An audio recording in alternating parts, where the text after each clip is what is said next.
Selamat datang di konten saya. Silahkan tonton sampai habis biar nggak salah paham, terutama Kadun. Bletak! Ya, akibat pidato bapak dan anak pemilik Partai Demokrat kemarin di acara Rapimnas Partai, yang sekarang jadi sok galak ke pemerintahan Pak Jokowi itu, akhirnya AHY dan juga SBY dapat lawan tangguh, yaitu PDI Perjuangan. Ya, banteng mulai ngamuk. Ya, Sabtu 17 September kemarin, Sekjen PDI Perjuangan Hasto Kristianto langsung melepas anak panah perlawanan, yaitu berupa rilis media yang disebar ke media dan juga kepada wartawan tentunya. Apa isinya? Yang jelas bisa bikin dinasti Cikeas kelojotan. Ya, Mas Hasto, Sekjen PDI Perjuangan, merasa gerah dengan ucapan yang agak aneh dari SBY. Seorang mantan presiden, yaitu presiden ke-6, yang berkuasa selama 2 periode sejak 2004 sampai dengan 2014 itu. 10 tahun. 2 kali menjabat, makin berumur, bukannya bijak, tapi malah melontarkan tuduhan tanpa bukti. Yang bahkan terjadi saja belum. Yaitu SBY mencurigai bahwa di masa pemerintahan Presiden Jokowi ada tanda-tanda pemilu 2024 bisa tidak jujur dan tidak adil. Baru juga pendaftaran partai, Pak. Di mana nggak jujurnya? Aduh, partainya Bapak aja belum diumumin lolos loh. Pak SBY ini udah nyoblos jangan-jangan? Belum kan? Masih 2 tahun lagi, Pak. Nggak sabar amat AHY jadi capres tunggal melawan kota kosong. Ya, kalau bicara soal pemilu yang curang, itu yang sudah terjadi, Pak SBY. Nih, kata Mas Hasto, Sekjen PDI Perjuangan, omongan Pak SBY tidak bijak, Pak. Kecurangan pemilu masif, itu justru terjadinya pada pemilu tahun 2009. Waktu Bapak menjabat sebagai presiden. Pak SBY masih ingat dong, pemilu paling heboh saat itu, guyuran BLT menjelang Pilpres, masih ingat dong?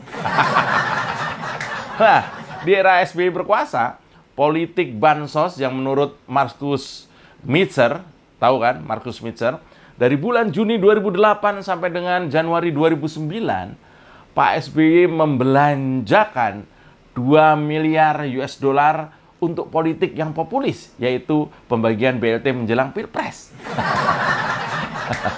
Ada pesan dari PDI Perjuangan nih, Pak, buat Pak SBY sekeluarga ya.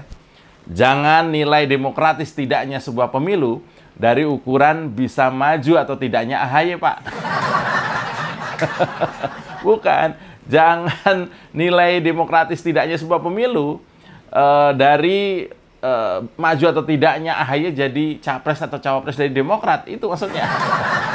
Ini sih manjel banget menurut saya ya. Jangan-jangan tudingan PDIP ini benar.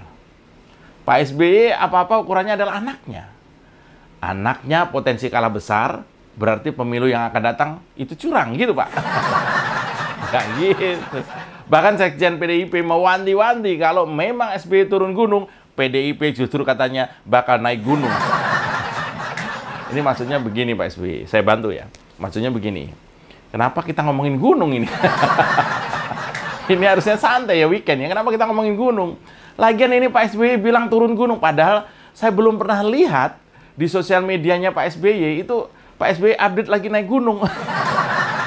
Naiknya nggak tahu turun. Kapan naiknya, Pak? Ya, PDIP menilai SBY terima info nggak tepat. Dan mengingatkan juga, hati-hati kalau mau ganggu Pak Jokowi. Nah, loh. Ini banteng udah mulai mulai ngasah apa istilahnya, ngasah tanduknya nih, Pak.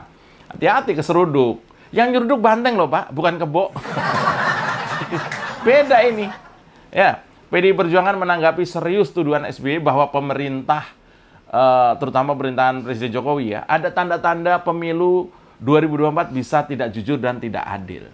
Bahkan Mas Hasto Kristianto, Sekjen PDI Perjuangan, Sabtu sore kemarin membongkar soal kelicikan pemilu zaman SBY. Dia tuh sampai bilang begini. Mas Hasto tuh sampai ngomong gini. Dalam rilisnya itu. Mohon maaf Pak SBY, tidak bijak. Dalam catatan kualitas pemilu, Tahun 2009 justru menjadi puncak kecurangan yang terjadi dalam sejarah demokrasi. Dan hal tersebut Pak SBY yang bertanggung jawab. Zaman Pak Harto saja tidak ada manipulasi DPT. Zaman Pak SBY manipulasi DPT bersifat masif. Salah satu buktinya adalah di Pacitan.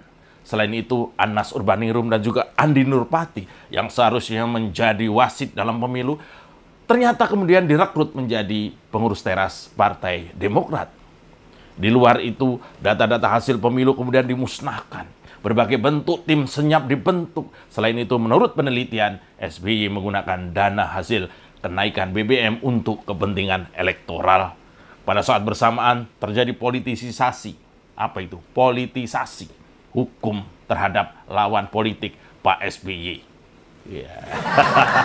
Kira-kira Mas Hasto bicara begitu ya.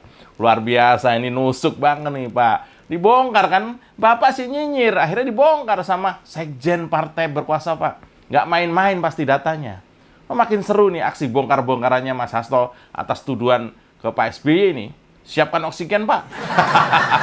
Selamat datang di Oposisi 69 FM, episode Mas Hasto membongkar borok Pak SBY bersama saya, Mas Jopray. Tarik Bambang. Ini Indonesia, oposisi tanpa isi kepala. Oh no, ini negara gua. Oposisi gak ada otaknya.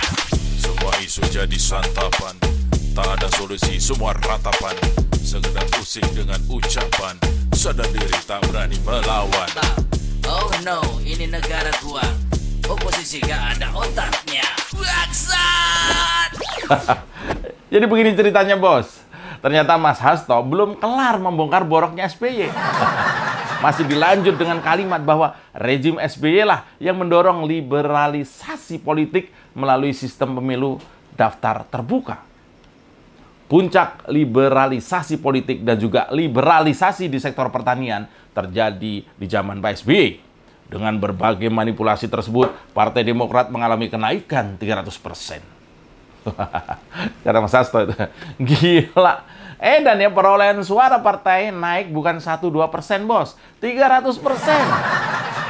Nah, pasca Pak SBY tidak berkuasa, terbukti hal-hal yang sifatnya bubble, ya, gelembung-gelembung yang kelihatannya besar, itu kemudian mengempes atau pecah sendiri. Karena cara menggelembungkannya bersifat instan, ya. Itu informasi dari Mas Hasto. Bahkan kabarnya ada yang bisa menunjukkan berbagai skema kecurangan pada saat pemilu 2009 kalau memang mau didalami lagi. Ini kok ngeri ya ternyata ya. Kelihatannya Pak SBY itu wah, santun, akademis, negarawan. Ternyata kok kalau terbukti nih kejam juga ini Pak SBY.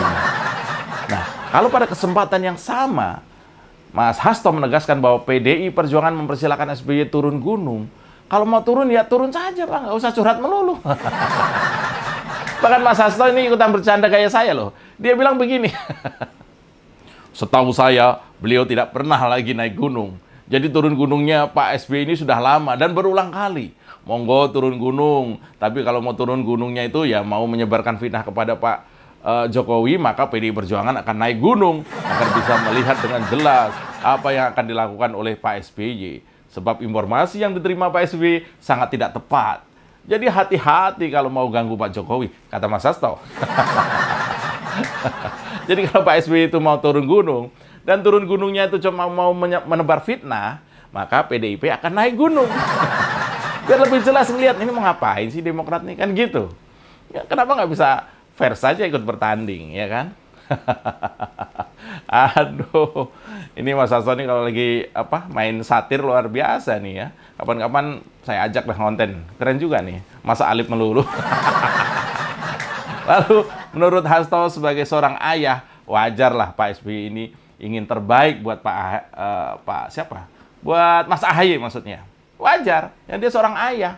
Dan kita semua tahu sebagai seorang ayah pasti ingin anaknya, apalagi anak laki-laki yang terbaik. Bisa tidaknya Demokrat mencalonkan AHY dalam Pilpres jangan dijadikan indikator sebagaimana tuduhannya adanya skenario pemerintahan Pak Jokowi untuk berbuat jahat dalam pemilu. Nah, gitu maksudnya. Iya, kalau AHY memang masih terlalu muda, belum ada pengalaman, ya jangan kemudian mendowngrade apa yang sudah ada di atas, Pak. Begitu maksudnya. Pak Jokowi tidak pernah punya pikiran batil, Pak, sebagaimana dituduhkan oleh Pak SBY. Pak Jokowi juga tidak menginjak-injak hak rakyat. Dengan belusukan Pak Jokowi mengangkat martabat rakyat. Nah, begitu tuh. Ini kata Mas Hasto ya, seorang sekjen yang sekarang sudah doktor gelarnya. Doktor luar biasa. Wah, saya merinding nih. Dengar kebobrokan pemilu dan politik zaman SBY. Bentar, saya ngopi dulu ya. Nah, sampai mana tadi? Oh ya, bahkan sekjen PDIP 2 kali itu, yaitu Mas Hasto juga bilang, apa yang disampaikan oleh Pak SBY bahwa selama 10 tahun Demokrat memimpin tidak pernah melakukan kecurangan pemilu, mudah sekali dipatahkan. Jadi biar para pakar pemilu yang kredibel yang menilai demokratis atau tidaknya 10 tahun ketika Demokrat memimpin.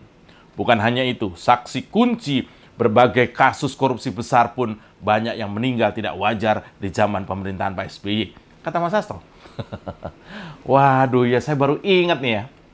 Saya baru ingat ini, waduh, bukan cuma ngomongin pemilu ya, ngomongin SBY di masa memerintah, bukan cuma masalah pemilu, tapi masalah itu tadi, saksi kunci berbagai kasus korupsi besar di zaman SBY, banyak yang meninggal, dan meninggalnya tidak wajar.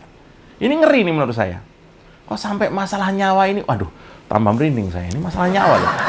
Ya, saya menyikapi kemarahan Mas Hasto, Sekjen PDI Perjuangan ini suatu yang wajar menurut saya. Karena apa yang disampaikan SBY dan AHY dalam pidatonya kemarin juga sudah sangat berbau fitnah. Bahkan seolah seperti anak SD ngarang bebas. Ya kita tahu ya, ini masuk tahun politik. Pilpres 2024 di depan mata. Matamu terutama. Tapi nggak perlulah nyerang membabi buta. Kayak nggak punya dosa dong. Kalau dibongkar boroknya balik, kan malu sendiri. Ingat Pak SBY, Anda itu adalah Presiden ke-6 Indonesia. 2 periode. Ya. Apalagi ya anak-anak muda zaman sekarang ya mungkin belum tahu kelakuan Demokrat ketika berkuasa, apalagi pada 2009. Di mana SBY dianggap atau Bapak dianggap sebagai waktu itu figur yang paling kuat. Dan apa yang disampaikan oleh Sekjen PDIP ini, saya meyakini sudah menjadi rahasia umum. Juga pastinya PDIP mengantongi semua bukti kecurangan-kecurangan itu. Tanding saja secara fair untuk 2024. Kalau memang AHY dirasa adalah calon dengan kualitas paling rendah saat ini, karena selain nggak ada pengalaman, juga ternyata bisanya cuma copy paste dari bapaknya, ya nggak perlu nuduh pemilu 2024 bakal curang. Ini seperti peribahasa. Peribahasa Jerman, saya ingat banget tuh. Buruk muka, cermin dibanting. Demikian Oposisi 69 FM. Ada banteng ngamuk, ada kerbau kena seruduk. Salam bletak. Tarik Pak Sus. Tarik Bambang. Indonesia, oposisi tanpa isi kepala. Oh no, ini negara gua. Oposisi gak ada otaknya. Semua isu jadi santapan, tak ada solusi, semua ratapan. Sekedar pusing dengan ucapan, sadar diri tak berani melawan. Oh no, ini negara gua. Oposisi gak ada otaknya. Waksa!